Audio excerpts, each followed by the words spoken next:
तो जम्मू कश्मीर में हिंदुस्तान का संविधान लागू करने में आपको किसने रोका?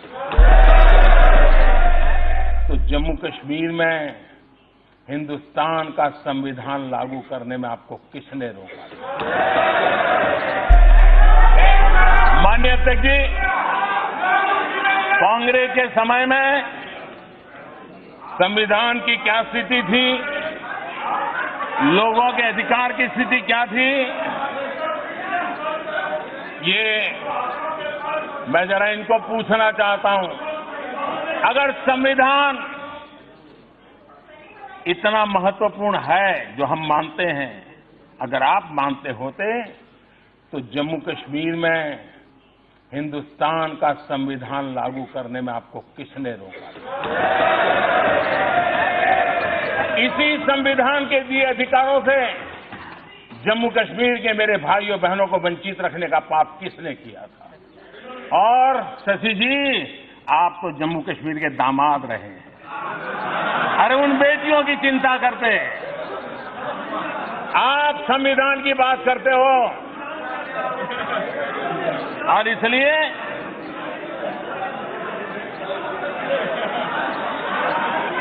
माननीय अध्यक्ष जी, एक माननीय सांसद ने कहा कि जम्मू कश्मीर ने अपनी आइडेंटिटी खोई है। किसी ने कहा, किसी की नजर में तो जम्मू कश्मीर मतलब जमीन ही था।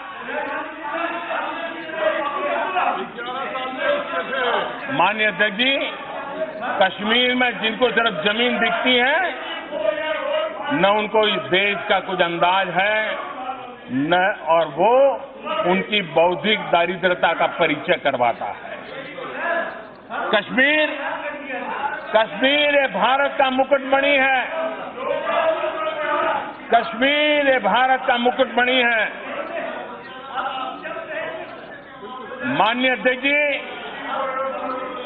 कश्मीर की आइडेंटिटी बम, बंदूक और अलगाववाद बना दी गई थी। 19 जनवरी 1990, जो लोग आइडेंटिटी की बात करते हैं, 19 जनवरी 1990, वो काली रात, उसी दिन कुछ लोगों ने कश्मीर की आइडेंटिटी को दफना दिया था।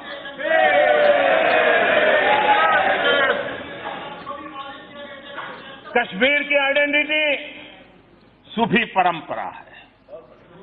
कश्मीर की आइडेंटिटी सर्वपंथ संभाव की है।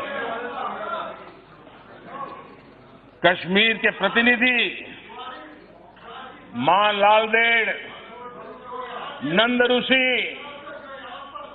सैयद बुलबुल शाह, मीर सैयद अली हमदानी, ये कश्मीर की आइडेंटिटी है। माननीय अध्यक्ष जी,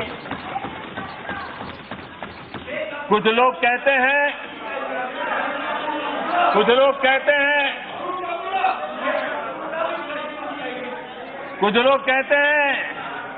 आर्टिकल 370 हटाने के बाद आग लग जाएगी। कैसे भविष्यवेत्ता है? आग लग जाएगी 370 हटाने के बाद। और आज जो लोग बोलते हैं, मैं उनको कहना चाहता हूं, कुछ लोग कहते हैं कुछ नेता जेल में है, डिगना है, फलाना है, वगैरह वगैरह। जरा मैं इस सदन, ये संविधान की रक्षा करने वाला सदन है, ये संविधान को समर्पित सदन है, ये संविधान का गौरव करने वाला सदन है, ये संविधान के प्रति दायित्व निभाने वाले सदस्यों से बना हुआ सदन है। तब जाकर के मैं सभी मान्य सदस्यों के आत्मा को छूने की आज कोशिश करना चाहता हूं, अगर है तो।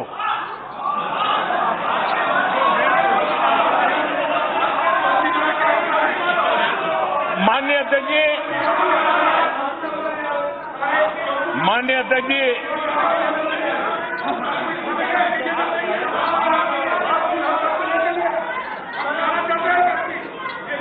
माननीय अध्यक्ष जी, महबूबा मुफ्ती जी ने 5 अगस्त को क्या कहा था? महबूबा मुफ्ती जी ने कहा था, और संविधान को समर्पित लोग जरा ध्यान से सुने। महबूबा मुफ्ती जी ने कहा था, भारत ने,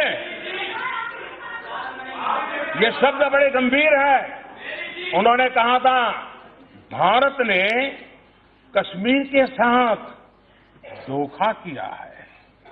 हमने जिस देश के साथ रहने का फैसला किया था उसने हमें धोखा दिया है। ऐसा लगता है कि हमने 1947 में गलत चुनाव कर लिया था। क्या ये संविधान को मानने वाले लोग इस प्रकार की भाषा को स्वीकार कर सकते हैं? क्या उनकी वकालत करते हो? उनका अनुमोदन करते हो? उसी प्रकार से श्रीमान उमर अब्दुल्ला जी ने कहा था, उन्होंने कहा था आर्टिकल 370 को हटाना, आर्टिकल 370 को हटाना।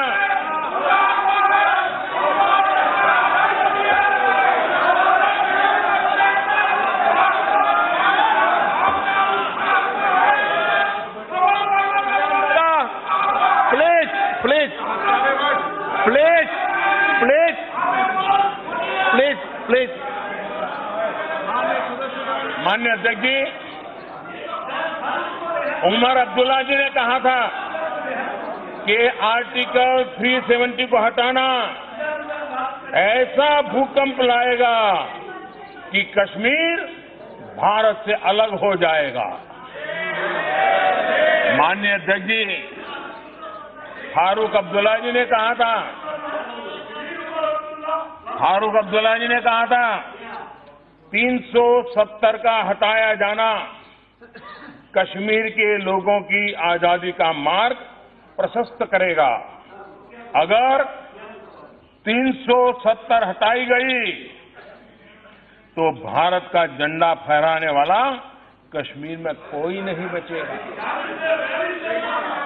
क्या इस भाषा से, इस भावना से क्या हिंदुस्तान के संविधान को समर्पित कोई भी व्यक्ति इसको स्वीकार कर सकता है? क्या इसे सहमत हो सकता है? क्या मैं ये बात उनके लिए कह रहा हूं जिनकी आत्मा है।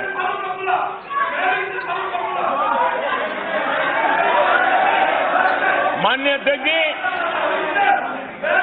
ये वो लोग हैं, माननीय अध्यक्ष जी, ये वो लोग हैं जिनको कश्मीर की आवाम पे भरोसा नहीं है और इसलिए ऐसी भाषा बोलते हैं।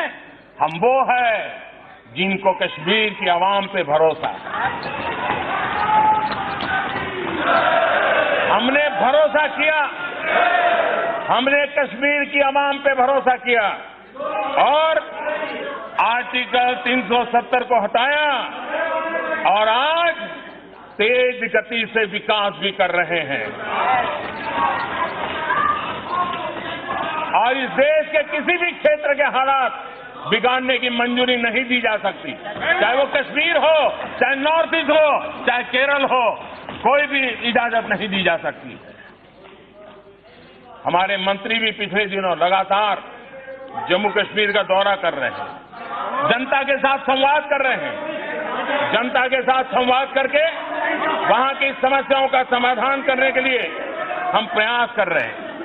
माननीय अध्यक्ष जी, मैं आज इस सदन से जम्मू कश्मीर के उज्जवल भविष्य के लिए, जम्मू कश्मीर के विकास के लिए, जम्मू कश्मीर के लोगों की आशा अपेक्षाओं को पूर्ण करने के लिए हम प्रतिबद्ध हैं। हम संविधान को समर्पित लोग सबके सब प्रतिबद्ध हैं।